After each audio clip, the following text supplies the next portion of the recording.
Hey, salut à tous, nouvelle vidéo sur ma série de tutos. Je vous invite à aller voir les premiers, vous apprendrez plein de choses, l'officiel, l'officiel, comment ça marche, etc., les prix et tout. Aujourd'hui, on va faire un tuto LED parce qu'on me pose beaucoup de questions sur comment j'ai fait mon éclairage chez moi. Depuis que j'ai déménagé, j'en ai profité pour travailler dessus et faire comme ça me plaisait, hein, comme ça me convient. Ça vous conviendra peut-être pas forcément. Il y a plein d'autres solutions. Moi, je vous présente juste la mienne, puisque ça peut servir à des gens. Bon, déjà, je remercie énormément Talar, encore, comme sur la vidéo tuto d'avant, où il m'a beaucoup aidé. C'est lui d'ailleurs qui m'a conseillé les produits à acheter, qui m'a conseillé comment faire, parce que moi, je n'y comprenais que dalle. Donc, si moi, j'ai réussi, je peux vous dire que n'importe qui peut réussir, parce que j'y connaissais vraiment que dalle en LED. Donc, comment j'ai fait? Alors, notamment, il y a une bande ici de LED que vous voyez. Bon, ça là c'est une particulière, là c'est Elgato parce que le RGB c'est la seule RGB que j'ai, donc c'est à dire plusieurs couleurs. Ça me permet de contrôler les couleurs par rapport à mon stream, etc. Mais ça coûte très cher, c'est pas ce qui est utile. Et derrière j'ai mis un petit tasseau de bois pour pouvoir éclairer vers le haut, parce que sinon il fallait coller à l'arrière, et ben, du coup ça éclairait le mur. Alors ça dépend, parce qu'en bas c'est ce que j'ai fait, mais là je voulais vraiment que ça éclaire vers le haut. Par contre ça m'a obligé à avancer un peu le meuble. Pour ce qui est de ma pièce de jeu, j'ai fait des systèmes de LED, je vous montre en même temps à quoi ça ressemble. Et du coup, j'ai mis tout derrière mon meuble Besta, en fait, je l'ai collé. Et pour ça, j'ai acheté ceci sur Amazon. On ira voir les fiches produits juste après. Je vous mets les liens directement dans la description si vous voulez les acheter. C'est mon lien affilié Amazon d'ailleurs qui marche sur tout le site. Donc là, c'est le Pro qui est vraiment très bien. Et en fait, moi, j'achète du blanc froid. Alors, elle existe en version blanc chaud. Moi, j'aime pas un blanc chaud. Je trouve qu'avec les statues, bah, ça dénature les couleurs. Mieux vaut du blanc froid. Là, il y a 5 mètres. On peut l'acheter en 10 mètres. Mais si j'ai acheté en 5 mètres, c'est parce qu'ils vendent aussi... Bon, forcément, la prise pour la brancher, donc ça c'est cool. Et ils vendent aussi, alors je sais plus comment on l'appelle, le truc pour intensifier ou diminuer la luminosité. Donc ça, vous l'avez en plus. Au moins, là, vous avez tout en un. Vous vous emmerdez pas, c'est plus cher. Ça vous coûtera sûrement moins cher sur AliExpress, mais les délais vont être beaucoup plus longs. Et vous recevez du coup ces bandes de LED. Ouais, j'en ai plusieurs qui me restent parce qu'on les découpe, hein, de toute façon. Hein.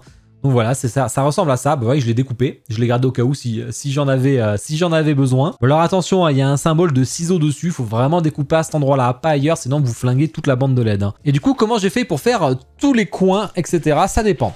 Alors des fois, quand c'est pour relier deux meubles entre eux, comme ça m'est arrivé sur une Besta, du coup j'ai acheté des petits connecteurs comme ceci. Donc en fait là vous ouvrez les deux extrémités. Avec vos doigts, hein, ça passe, hein. Moi j'y arrive avec mes ongles. Et là vous avez les petits connecteurs. Alors moi je les soulève avec un petit tournevis plat, parce qu'au moins j'abîme pas, parce que c'est un peu galère à choper. Et puis je rappuie bien avec un tournevis plat. Alors attention, il y a un plus et il y a un moins, faut bien respecter. Hein. Si vous mettez le moins sur le plus, ça ne marchera pas sur votre bande de LED. Donc il faut vraiment respecter le sens de votre bande de LED. Ça m'a permis de relier deux meubles entre eux, voilà. Sachant que moi j'ai mis un peu de scotch double face ici et ici pour que ça reste bien collé au bol et pas que ça se balade derrière. Ça c'est la première solution. Et ensuite pour faire tous les petits virages qui m'ont fait galérer, j'utilise, ben, vous voyez, ces petites formes à 90 degrés. Au moins là, hop, ça passe. Alors attention, et vraiment avec le plus et le moins, parce que ça marche que d'un sens. Hein, sinon il faut tourner...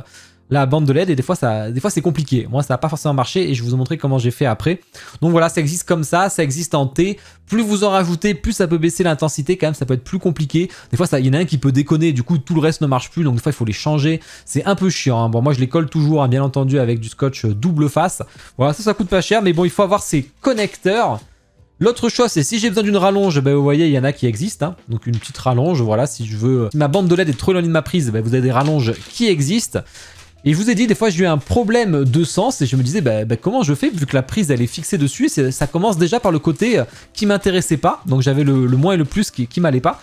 Et en fait on peut acheter des connecteurs directement comme ça. Du coup là je peux prendre directement ma bande de LED, paf, je la mets dedans et ça je le mets sur la prise et c'est réglé. Ça me permet d'inverser le sens, ça peut être très pratique, parce que ça m'est arrivé de galérer. Donc voilà, je vous ai montré un peu tous mes produits, on va les regarder de près. Alors c'est de ce que je vous parler, c'est ce petit pack combo. Alors on peut acheter que la bande de LED, mais moi j'aime bien ça parce qu'on a la bande de LED, on a l'adaptateur et on a aussi le petit, alors je sais pas ce qu'on s'appelle, le petit machin, l'intensificateur ou je sais même plus comment ça s'appelle, qui vous permet d'augmenter l'intensité de la lumière. Donc c'est tout en un.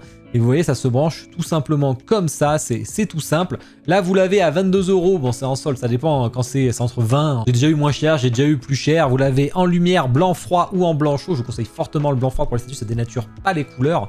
Alors vous voyez, vous avez la petite marque du ciseau là, il faut vraiment couper à cet endroit-là, sinon vous bousillez toute votre bande. Enfin, vous pouvez la recouper, hein, toujours. Hein. Donc ça, je vous le conseille, vous pouvez l'acheter en 10 mètres, mais vous n'avez pas le petit adaptateur par contre, donc ça c'est un peu dommage. Vous voyez les connecteurs, si vous en voulez, paf, il y en a là, de toute façon je vous mets tout en description. La seule différence, c'est si vous prenez du RGB, donc en couleur, les connecteurs sont un peu différents, comme on voit ici, il y a beaucoup plus de petits à placer. Vous les avez hantés, mais après il faut éviter de mettre trop quand même parce que ça peut baisser l'intensité de la lumière. Donc voilà, bah écoutez, au moins là vous avez tout ce qu'il vous faut pour le faire si ça vous plaît dans mon style, hein, parce que moi c'était comme ça que j'ai fait, et il y a plein d'autres solutions, je vous le rappelle. Voilà, c'était un petit tuto, on est quand même déjà sur le numéro 6 maintenant, ça commence à faire pas mal. Si vous avez des idées de nouveaux tutos que vous souhaiterez, bon regardez bien déjà les 6 premiers, hein, ne me reposez pas les mêmes choses, mais si vous avez d'autres idées, n'hésitez pas à me le dire en commentaire, je ferai là-dessus, ça peut être très intéressant. N'hésitez pas bien sûr du coup à commenter la vidéo, à liker si elle vous a plu. Je vous souhaite une bonne soirée, ciao.